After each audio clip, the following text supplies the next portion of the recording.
A volatile week ends with the firing of Arkansas basketball coach Nolan Richardson. A live report from Fayetteville next on Channel 7. This is Channel 7 News at 10. But I still have mixed emotions. I hate to see him go. He's a great coach, and he's been real good for us through the years. But like I said, I think it's just time for a change for him mainly. It is official. The search is on now for a new basketball coach for the U of A. Good evening. I'm Karen Fuller. I'm Kerry Martin. Nolan Richardson is out of a job, effective immediately. The announcement came out just this evening after a long week of accusations, negotiations, and now we have termination. The voice of the Razorbacks, Paul Eels, joins us now. And Paul, this is not the way we thought it would play out in the end. No, not at all. And there may still be some ramifications. We're going to look into that particular situation, too. We were hoping that a deal could be worked out. If not, we hoped at least that there would be a clean break. We got neither today. Steve Sullivan has been in Fayetteville today, and Steve joins us at this hour. Steve, you're a little chilly outside. They've moved you away from the arena, huh? Yeah, it's cold and raining, but the real storm came about 5:45. Hey, this parking space has been reserved for Nolan Richardson for the past 8 years. I think tomorrow, Paul, out of respect for his good friend, Mike Anderson is going to leave this space empty. And you mentioned it right off. Neither party liked the way this ended. The university was hoping Nolan Richardson would just take the buyout and retire. He didn't agree, and he was fired today. And it came in a way that no one liked, a 1.5-page release. Earlier tonight, we had a chance to visit with Chancellor John White, and we asked him, when did you start thinking that it may be time to move on? The comments following the Kentucky game about buying out his contract and he'd be gone tomorrow, that was a very serious kind of statement to make. And so certainly that was the thing that started me thinking maybe it's time. The players, they knew something was up on Wednesday when Mike Anderson did a lot of the head coaching, they thought, at Mississippi State, but they are obviously distressed by the move. We had a chance to visit with the unofficial spokesperson for the team, Blake Edens, and he was very careful in choosing his words when talking about the firing of Nolan Richardson. There's nothing I really need to say right now that'll, I'm pretty emotional. Everybody's pretty emotional right now, so for us to talk about him would probably, y'all know me well enough to know I'd probably say something that I really didn't need to say, but it's been a pleasure playing for him. It was a dream come true growing up watching him, and the thing about playing for Coach Richardson is I learned more about life than, next to my father, he's taught me more about life than anyone I know, and that's something I'll take from him. And 2 days ago, the players voted as a team, if Coach Richardson was let go, they would push for Mike Anderson to be the permanent head coach and look for those players to play their hearts out for Mike Anderson. Want to bring in Matt DeCampo. He's been checking student reaction for the past couple of days. It was a little different out there tonight? Well, it was, and we really didn't give people a whole lot of time to react. It was kind of a knee-jerk reaction from fans because we're out there asking them what they think less than 2 hours after this happened. But the fans we talked to, even those who were polling to see Richardson removed from the head coaching job, they did say they had some mixed emotions tonight. We caught up with the Friday night crowd at Hog City here in Fayetteville, and we caught up with them as most of them were watching tonight's ESPN special about low graduation rates in basketball programs, including here at the University of Arkansas. Many of them did say, though, they are glad to see some closure to this very busy and very on-edge week up here in Fayetteville, even though it does mean the end of an era. I was kind of disappointed. I thought that they should have waited at least to the end of the season before they decided to do whatever they were going to do. I think it would have been more stable for the players and for, what was going to happen for the season and for some of the recruits maybe. I wish he would have stayed around and finished the year out and then went on his way, but I guess it didn't happen that way. I wasn't sure what to expect, but I feel like the university is going to make the best choice for the university, so hopefully they will. When the comments came out, I was kind of on the band of, let's get rid of him. Nobody's bigger than the state of Arkansas. Nobody's bigger than Arkansas basketball. But, when the news broke today, it was a little depressing. After 17 years, he's done a lot for the program.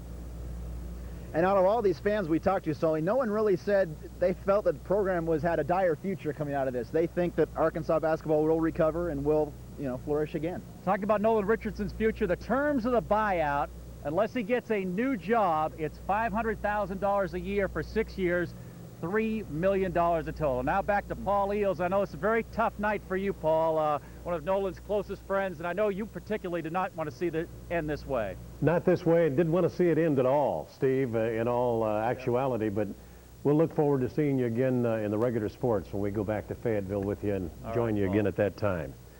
Nolan Richardson will not have to be accountable any longer for graduation rates. Several weeks ago, ESPN paid a visit to Nolan in Bud Walton Arena for a program called Inside the Lines, a survey of not only Arkansas's graduation rates, but a number of other schools. Here is an excerpt of that visit with Nolan.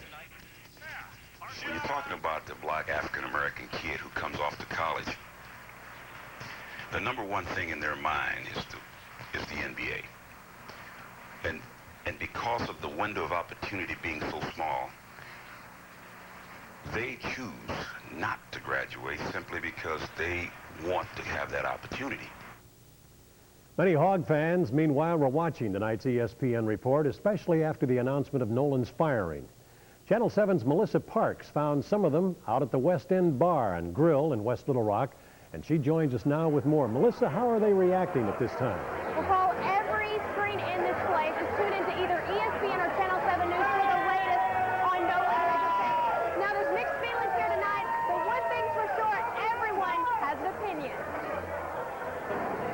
With news of Nolan Richardson leaving U of A, Hog fans were drawn into the rows of televisions that lined West End Sports Bar. I thought he was a very good coach, especially knowing that he was there for about 17 years, and he put us basically on the map. For some, the firing was justified. You can't talk about the fans. You've been there 17 years. You're the highest paid state employee, and you cannot diss your fans out, and that's what he has done. For others, it's hard to understand. Maybe it's just some things happening behind the scenes that, we all don't know about. Regardless of how fans perceived Nolan's last few days, all agree Richardson was a great coach, larger than life, and there's one thing they'll miss.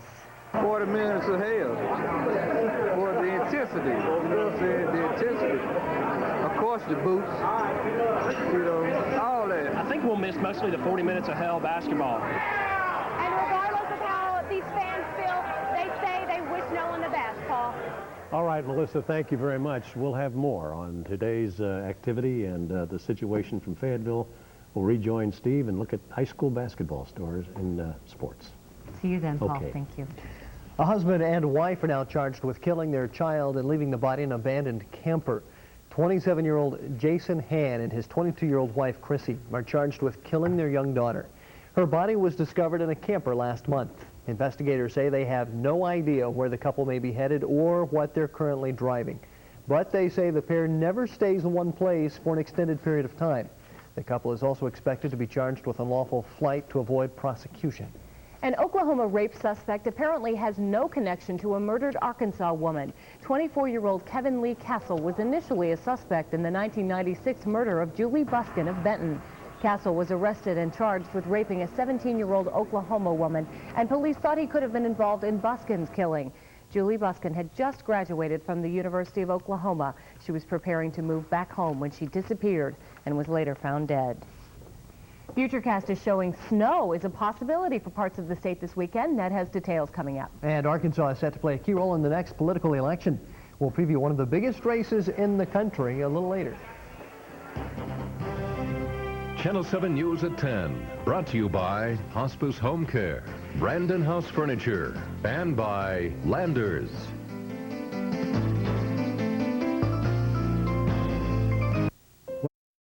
You're watching Channel 7 News at 10 with Karen Fuller, Kerry Martin, weather with Chief Meteorologist Ned Fermi, and sports with Steve Sullivan.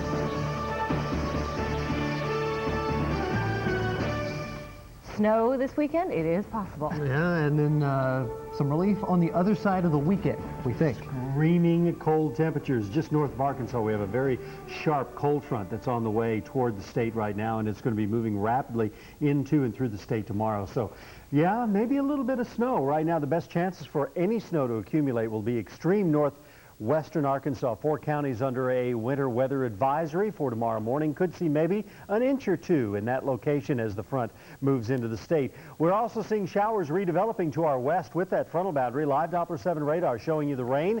As we've zoomed into the Fort Smith radar, our live radar out of Fort Smith showing showers building just north of the Fayetteville area and through Washington, Benton County, and back in through the Fort Smith area and then off into northeastern sections of Oklahoma. As we take a look at the last several hours, we can show you that the showers have dissipated in the state, but once again, as that frontal boundary is approaching now northwestern Arkansas, showers are on the increase. And not only that, but temperatures are falling like a rock. Look at these readings regionally. 45 Little Rock, 52 at Memphis, 52 down at Shreveport, 55 degrees at Dallas. That's ahead of the front. But you go up to Oklahoma City, what do you got? 27, 19, 32 up at Kansas City, and readings have already fallen off into the single digits in sections of Kansas, Nebraska, and Colorado. All that cold air is set to move into our region. 45 right now with an east wind at about 10 miles an hour. We've had over a half an inch of rainfall today. High temperatures 43 degrees. Once again, we can see showers building and snow back through portions of Missouri and Kansas, and some of that snow could clip northwestern Arkansas later on tonight. All of these readings around the state right now are going to pretty much hold steady overnight, actually begin to rise a little bit. We have risen 2 degrees since we talked to you at 6 o'clock tonight.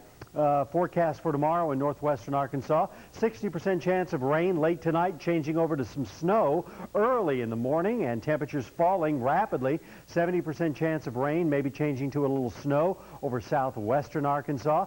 Southeastern Arkansas, 60% chance of rain, and then northeastern Arkansas looking for an 80% chance of rain, possibly changing briefly over to a little bit of light snow during the morning hours. So once again, the big news is going to be northwesterly winds bringing in another round of very cold Arctic air building into the state over the next couple of days, and Futurecast will show clearly that high pressure area building out of Canada. The front sweeps towards central Arkansas by about noon tomorrow, and we will see colder air filtering into the region, and of course northwesterly winds very gusty tomorrow between 20 and 30 miles an hour, adding to the wind chill. Here's your forecast for tonight. 45 with cloudy skies and showers redeveloping. And then for tomorrow, we will see a high of 50 degrees. That's in the morning, with temperatures falling in the afternoon, with winds shifting to the northwest, and some of the rain could change briefly to some light snow before it ends tomorrow afternoon. Then mostly cloudy, windy, much colder tomorrow night with a low of 24, and the extended forecast calls for blustery conditions on Sunday, followed by a warming trend Monday into next week, and by Friday, near 70 degrees. We gave it a 3 on the weekend weather scale, and maybe 2 of those were just because it's the weekend. Have a good one. And you as well. This is a good one for Carrie. He's having a baby as soon as Monday. We're expecting. Well, you're not. Monday morning. Gina's having the baby. I said we. That's the key word. Can't wait to find out. We'll show it to you on TV as well. As the May primaries drawing closer, political candidates are getting the engines revved up for some major campaigning. Coming up, we'll talk to 2 of the candidates in the Arkansas Senate race.